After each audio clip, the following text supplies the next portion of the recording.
Hello friends, in this video tutorial we are going to learn about the trigonometric functions. Here I suppose that you have some pre-knowledge of what the trigonometric ratios are.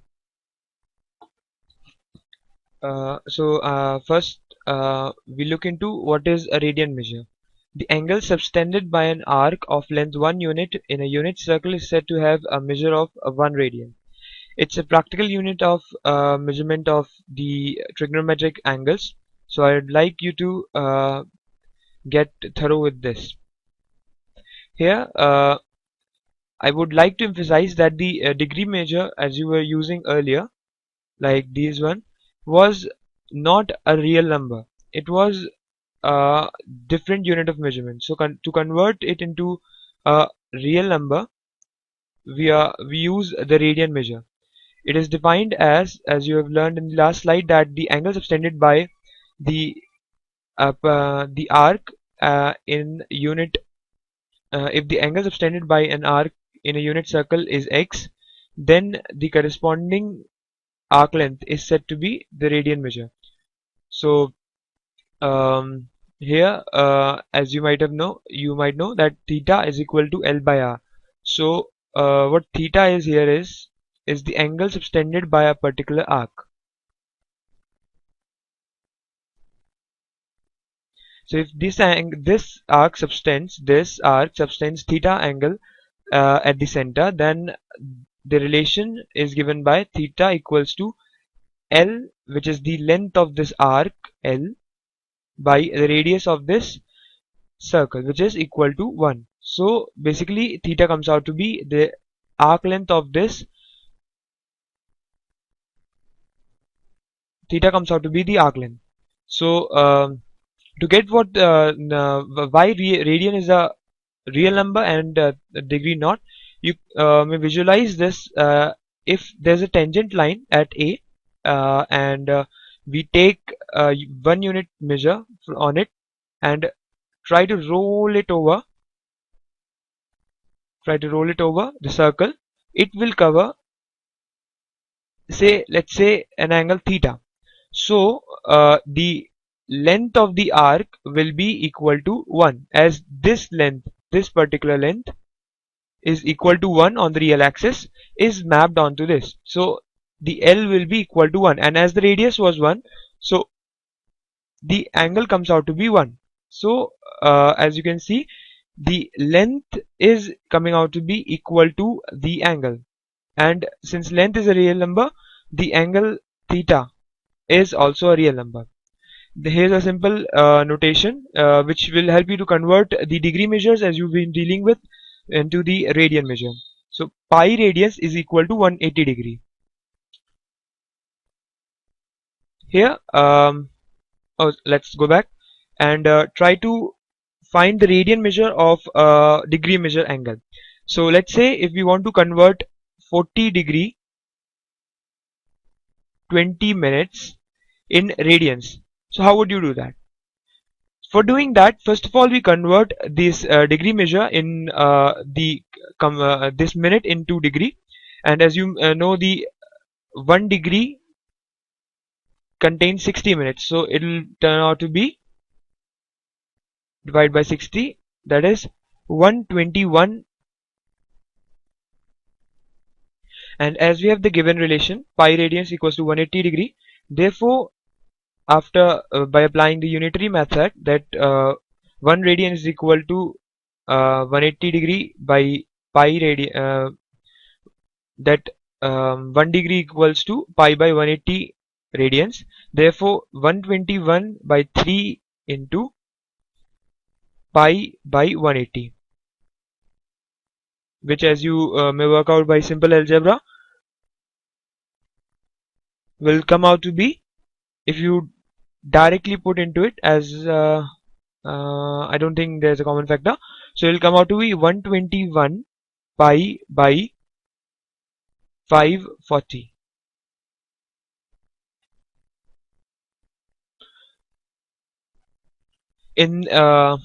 Let's try to find out what the trigonometric ratios are according to this given scenario.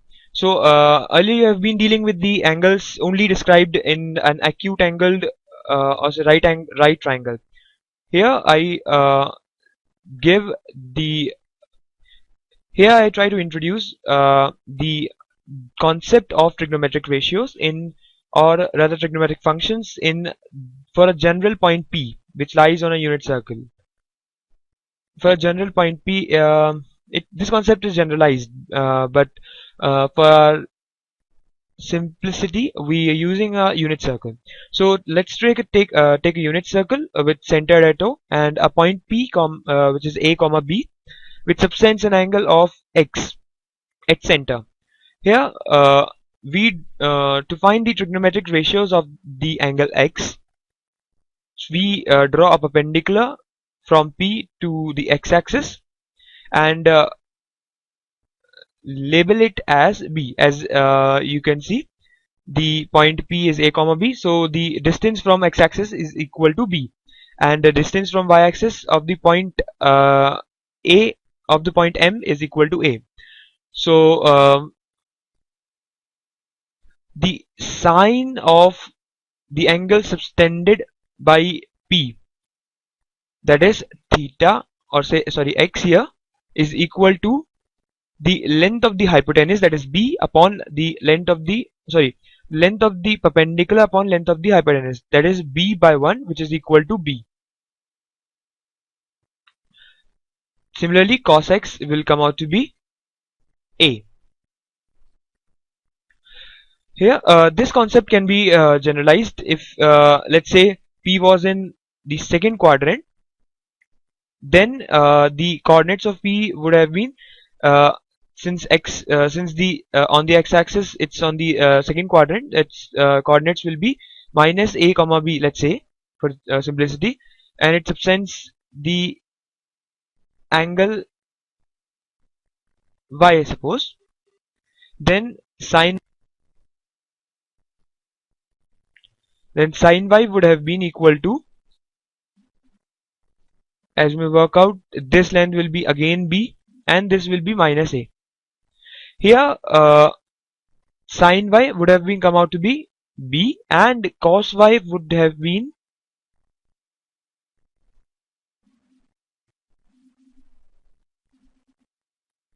so similarly you can work out the for all the points which lie on this circle, the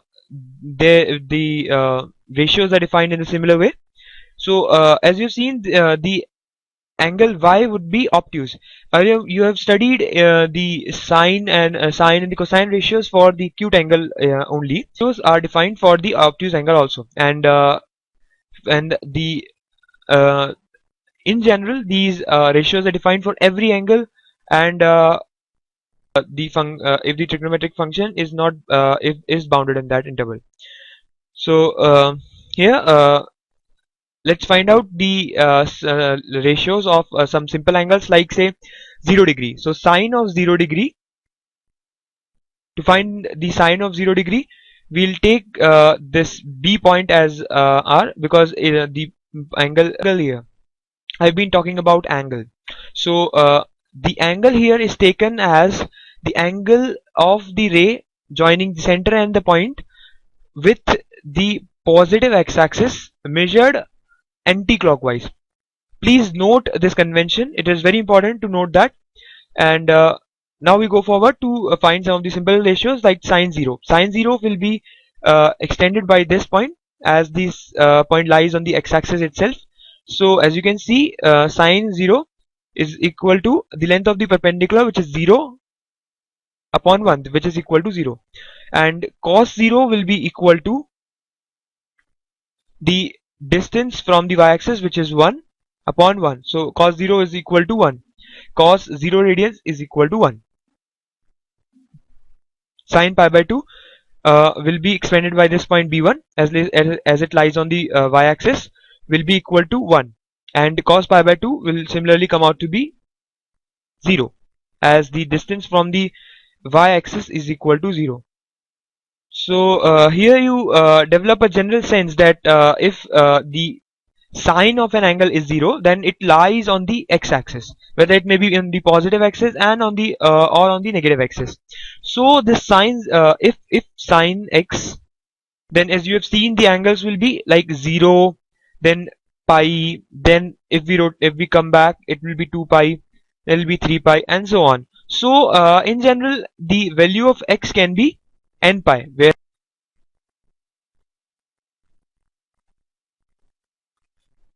n is equal to n epsilon z. And as you recall, in the last in the video tutorial about sets, I talked about what is the set z. I may repeat, the set of all the integers.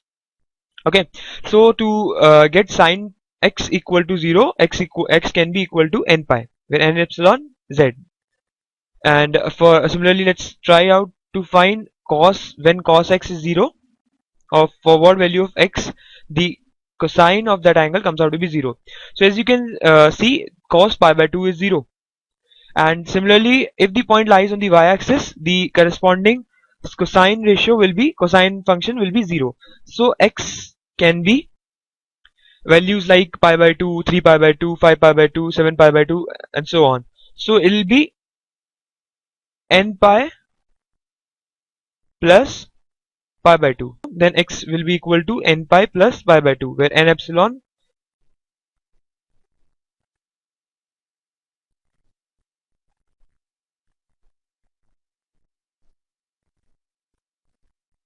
sin x equal to 0, x comes out to be n pi, which where n epsilon the set of integers, and when cos x equals to 0, x equals to pi by 2 plus n pi, where n epsilon z. These results will be extremely useful when you solve the trigonometric equations and for other ratios also. Okay, so let's go to finding some of the basic ratios which are for the angles 0 degree or 0 radians, where this table is extremely useful, and I recommend to memorize it. So there's no point reading it, so just go through it. This is a new table. This is called what I call a sine table. It's gives the sign of the various ratios, the trigonometric functions in various quadrants. So these are the marked quadrants, and these are the ratios. So sine will be positive in first and the second quadrant, cos will be positive in the first and the fourth quadrant, and tan will be, or the tangent of an angle will be positive in first and the third quadrant. It will be extremely useful if you just uh, memorize it. Here, let's try to solve a basic question involving the previous knowledge of what we have just read. So, if sin x equals to 3 by 5 and cos y is equal to minus 12 by 13, where x and y both lie in the second quadrant, find sin x plus sin x plus y. This property be given to you, that sin x plus y is equal to sin x cos y plus cos x sin y. Okay, so to find the sine of x plus y, we'll need cos x and sin y. So for finding that, what do we do is we use the basic trigonometric property, that sine square x plus cosine square x is equal to 1. Okay, so here we go. So sine square x is given to you by is equal to 3 by 5. So cos square x, as you can work out simply, is equal to 1 minus 9 by 25, which will come out to be 16 by 25. So cos x, from here it implies that cos x can be equal to two values, which is equal to plus minus 4 by 5. So as we've seen, or let's go back to see that what is the sign of cos in the second quadrant. It is minus. So here cos x will be equal to minus 4 by 5 as x lies in the second quadrant as given in the question. Okay, and similarly you can work out what is sin y. It'll come out to be equal to 5 by 13. As you can see, it has a positive sign because y lies in the second quadrant. Okay, so after you found out what is cos x and sin y, simply plug in these values in this formula to get sin x plus y. That is sin x cos y is equal to 3 by 5 into minus 12 by 13, that is minus 36 by 65, and cos x sin y is equal to minus 4 by 5 into 5 by 13, which is equal to minus 20 by 65. Therefore, the value comes out to be of sin x plus y is equal to minus 56 by 65. There are many such examples in the book. If you would like to practice, please refer to the book.